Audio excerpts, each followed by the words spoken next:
ലോക പരിസ്ഥിതി ദിനം വീണ്ടും എത്തുമ്പോൾ വർഷങ്ങൾക്ക് മുൻപ് നട്ടുപിടിപ്പിച്ച ചെടികൾ ഇന്ന് വളർന്നു പന്തലിച്ച പച്ചത്തുരുത്തായി മാറിയതിന്റെ സന്തോഷത്തിലാണ് ചെറുകുന്ന് താവത്തെ eagle arts and sports club പ്രവർത്തകർ.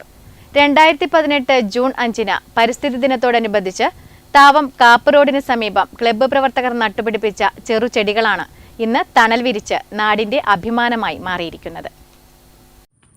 ജൂൺ 5 ലോക പരിസ്ഥിതി ദിനം. ഈ പരിസ്ഥിതി ദിനത്തിൽ ഏറെ അഭിമാനത്തോടു കൂടിയുള്ള ഒരു വാർത്തയാണ് നെറ്റ്വർക്കിൻ്റെ പ്രേക്ഷകരുമായി പങ്കുവെക്കുന്നത്.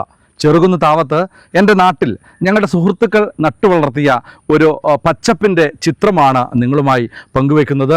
Thavam eagle arts and sports club സംഘടിപ്പിച്ച പരിസ്ഥിതി ദിനാഘോഷത്തിൻ്റെ ഭാഗമായി നട്ടുവളർത്തിയ മരങ്ങളാണ് എൻ്റെ പിറകിൽ ഉള്ളത്.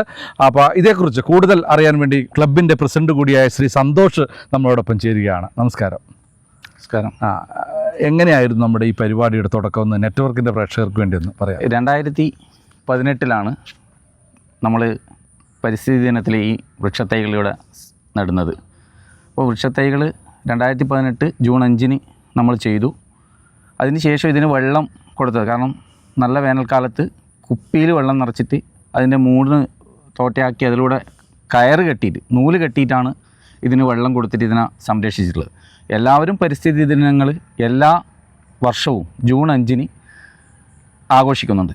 നട്ട കുഴിയിൽ തന്നെ വീണ്ടും മരങ്ങൾ വെച്ചുകൊണ്ടാണ് പലരും ഈ പരിസ്ഥിതി ദിനം ആഘോഷിക്കൽ. പക്ഷേ അതിൽ നിന്നെല്ലാം വ്യത്യസ്തമായിക്കൊണ്ട് Thavam eagle arts and sports club ഈ ഒരു സംരംഭം ഇവിടെ ചെയ്യുമ്പം തന്നെ നമ്മൾ പറഞ്ഞിട്ടുണ്ട്, നമുക്കിതിനെ സംരക്ഷിക്കാൻ കഴിയുമെങ്കിൽ മാത്രമേ നമ്മളിതിന് കീഴണ്ടൂ എന്ന് നമ്മുടെ ഉറച്ച തീരുമാനത്തിൻ്റെ ഭാഗമായിരുന്നു നമ്മൾ ഈ 30-35ഓളം വൃക്ഷങ്ങൾ ഇന്ന് ഇവിടെ പടർന്ന് പന്തലിച്ച്. എന്തൊക്കെ മരങ്ങളാണ് പിന്നെ ഇവിടെ നിങ്ങൾ നട്ടുപിടിപ്പിച്ചത്? അതുപോലെ തന്നെ അതിൻ്റെ ഇപ്പോഴത്തെ അവസ്ഥ എന്താണ്, അതുകൂടി എന്ന് പറയാമോ?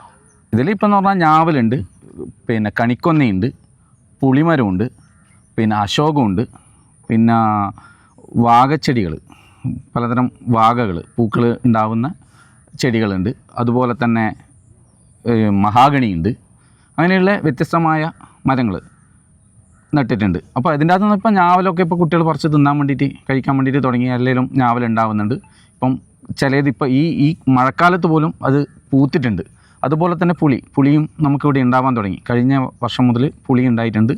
അതൊക്കെ ഇതിലേക്ക് കൂടി പോകുന്നവർ വൈകുന്നേരങ്ങളിൽ നടക്കുന്ന ആൾക്കാരൊക്കെ പറിക്കുന്ന ഇതിലേക്ക് എത്തിയിട്ടുണ്ട്. അപ്പോൾ വളരെ കൊന്ന ഒരുപാടുണ്ടായിരുന്നു. പക്ഷേ അത് പന്നീൻ്റെ അക്രമത്തിൽ എല്ലാം പന്നി കുത്തി മറിച്ചിട്ടിട്ട് കുറേ മരങ്ങൾ പോയി. അതുപോലെ തന്നെ വേപ്പും അതുപോലെ തന്നെ ഇപ്പം 3-4 വേപ്പുകൾ ചെടികൾ മാത്രമേ നമുക്കിവിടെ ഉള്ളൂ. ബാക്കിയെല്ലാം പന്നി കളഞ്ഞിട്ടുണ്ട്. അതുപോലെ നമുക്കറിയാം ഈ പ്രദേശത്ത് പ്രത്യേകിച്ച് ഒരു ഉപ്പ് നെഞ്ചുള്ള പ്രദേശമാണ്, കൈപ്പാട് പ്രദേശത്താണ്. എങ്ങനെയാണ് ഇതിനെ സംരക്ഷിക്കേണ്ട പ്രവർത്തനങ്ങൾ? പ്രത്യേകിച്ച് സന്തോഷും മകനുമാണ് ഒരുപക്ഷെ ഇതിന് മുൻകൈ എടുത്തിട്ടുള്ളത്. ലീഗൽ ക്ലബ്ബാണ് നടത്തിയിരുന്നെങ്കിലും സന്തോഷിൻ്റെ മകൻ്റെയൊക്കെ ഒരു ഇടപെടൽ ഇതിൻ്റെ ഉണ്ടായിട്ടുണ്ട്. എങ്ങനെയാണ് ഈ ഉപ്പ് നെഞ്ച് പ്രദേശത്ത് എങ്ങനെയാണ് ഈ ചെടികളെ ഈ ചെറുതായിരിക്കുമ്പോഴെങ്ങനെയാണ് സംരക്ഷിച്ചത്? അതായത് ഇതിനെ ഞാൻ ഇതിൽ ചുവട്ടിൽ പട്ടിക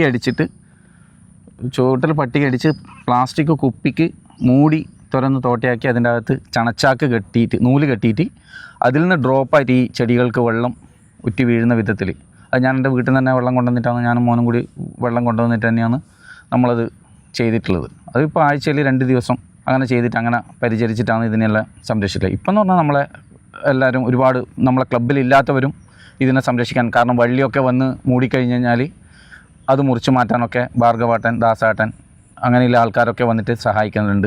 റോഡ് മേലേക്ക് വരുന്ന ശിഖരങ്ങൾ വെട്ടി ഒതുക്കി അങ്ങനെയുള്ള എല്ലാ കാര്യങ്ങൾക്കും ഇപ്പം നാട്ടുകാരുടെ നല്ലൊരു സഹായവും സപ്പോർട്ടും ഉണ്ട്. വളരെ മനോഹരമായിട്ടാണ് ഇപ്പം ആൾക്കാർ ഇതിനെ കാണുന്നത്. ഇപ്പോൾ കല്യാണ ഷൂട്ടിങ്, അതുപോലെ തന്നെ പിറന്നാൾ, അങ്ങനെയുള്ള ഇതിനൊക്കെ ഇവിടെ ജനങ്ങൾ വന്ന് ഫോട്ടോ എടുക്കുന്ന കാണുമ്പോൾ നമ്മളെ മനസ്സിൽ വളരെയേറെ സന്തോഷമാണ്. കാരണം ഇങ്ങനെ ഒന്ന് ഒരുക്കാൻ വേണ്ടി നമുക്ക് സാധിച്ചു, അതിനൊരു നിമിത്തമാവാൻ കഴിഞ്ഞു ഈഗിൾ ക്ലബ്ബിന് എന്നുള്ളത് വളരെ അഭിമാനത്തോടു കൂടി എടുത്ത് പറയാൻ പറ്റുന്നത്. അതുപോലെ നമുക്കറിയാം ഇതിപ്പോൾ നേരത്തെ ഇത് സ്ഥാപിക്കുന്ന സമയത്ത് ഇവിടെ ഇലക്ട്രിക് ലൈനുകളൊന്നും ഉണ്ടായിരുന്നില്ല. ഇപ്പോൾ ഇലക്ട്രിക് ലൈനുകൾ വന്നിട്ടുണ്ട്. അപ്പോൾ ആ ഒരു പ്രതിസന്ധി ഒരു പക്ഷേ ഈ മരങ്ങളെ ബാധിക്കുമോ, മുറിച്ചു മാറ്റുന്ന അവസ്ഥയിലേക്ക് വരുമോ? എങ്ങനെയാണ് അതിൻ്റെ പ്രതിസന്ധി എങ്ങനെയാണ് മറികടക്കാൻ പോകുന്നത്? അത് വലിയൊരു ആശങ്കയുള്ളൊരു കാര്യമാണ് നമ്മളെ സംബന്ധിച്ചിടത്തോളം. ഇപ്പം ഞാൻ വാർഡ് മെമ്പറുമായിട്ട് അത് സംസാരിച്ചിട്ടുണ്ട്. ഒരു 150 മീറ്ററാണ് നമുക്ക് ഈ മരങ്ങളിപ്പം ഒരു ഭാഗത്ത് കിടക്കുന്നത്, മറ്റുള്ള ഭാഗത്ത് കേബിൾ തന്നെ വെച്ച് സ്ട്രീറ്റ് ലൈറ്റ് മാത്രമാണ് ഇതിലേ കൂടി കടന്നു പോകുന്നത്. അപ്പോൾ ഈ സ്ട്രീറ്റ് ലൈറ്റിൻ്റെ ലൈൻ കമ്പി മാറ്റിയിട്ട് ഇതൊരു കേബിൾ ആക്കുന്നതാണെങ്കിൽ നമുക്ക് ഈ മരങ്ങളെ ഇതുപോലെ തന്നെ ഇവിടെ സംരക്ഷിക്കാൻ വേണ്ടി കഴിയും. ഇതിപ്പം തന്നെ നമുക്ക് കാണാം ശിഖരങ്ങളൊക്കെ KSEBക്കാർ വന്ന് അടിയെ വെട്ടിമാറ്റുന്ന ഒരവസ്ഥയാണ് ഉണ്ടായിട്ടുള്ളത്. അപ്പോൾ നമ്മൾ വെക്കുന്ന സമയത്ത് ലൈൻ ഇല്ല, അതിന് ശേഷമാണ് സ്ട്രീറ്റ് ലൈറ്റിൻ്റെ ലൈൻ വന്നത്. അപ്പോൾ അതുകൊണ്ട് തന്നെ നമ്മുടെ പഞ്ചായത്ത്, നമ്മുടെ അധികാരികളൊക്കെ ഒന്ന് ഉണർന്ന് നമ്മൾ പരിസ്ഥിതി ദിനം ആഘോഷിക്കുന്നത് പോലെ തന്നെ ഈ മരങ്ങളെ സംരക്ഷിക്കാൻ വേണ്ടി നമ്മൾ മുൻകൈ എടുക്കണം. അതിന് ഈ ലൈൻ കമ്പി മാറ്റിയിട്ട് കേബിൾ സ്ഥാപിച്ച് തരണം എന്നുള്ളൊരു അപേക്ഷ ഈഗിൾ ക്ലബിൻ്റെ ഭാഗമായിട്ട് മുന്നോട്ട് വെക്കുന്നുണ്ട്. അടുത്ത ദിവസം തന്നെ KSEBക്കും അതുപോലെ തന്നെ പഞ്ചായത്തിനും ഈഗിൾ ക്ലബ്ബ് ഒരു നിവേദനം നൽകാൻ വേണ്ടി ആലോചിച്ചിട്ടുണ്ട്. എന്തായാലും താവം ഈഗിളിൻ്റെ പ്രവർത്തനം ഏറെ മാതൃകാപരമാണെന്നാണ് പറയാനുള്ളത്. നമുക്കറിയാം സംസ്ഥാന തലത്തിലുള്ള യൂത്ത് അവാർഡ് ഉൾപ്പെടെ നേടിയിട്ടുള്ള ഒരു സംഘടന കൂടിയാണ് Thavam eagle arts and sports club. ഞാനും ഇതിൻ്റെ ഭാഗമായി പ്രവർത്തിക്കുന്ന ഒരാളെന്ന നിലയിൽ ഏറെ അഭിമാനമുണ്ട്. ക്യാമറമാൻ പ്രണവ് പെരുവാമ്പിയോടൊപ്പം നികേഷ് താവം, നെറ്റ്വർക്ക് ന്യൂസ്.